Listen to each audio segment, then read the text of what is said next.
I just figured out something really interesting about Pino. If you don't know Pino, then get to know Pino, because he's my 3D bird that lives on the internet. He does whatever he wants, and right now he's at the bar, like an absolute lad. Anyway, the thing I find more interesting than him having a pint and then going to dance at the rave is that he seems to be obsessed with bioluminescence. Like, take a look at his log of memories. This is stuff he's looking up online, right?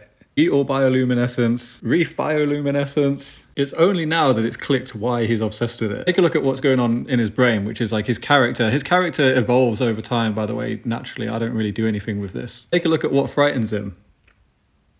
Pino's scared of the dark, bless him.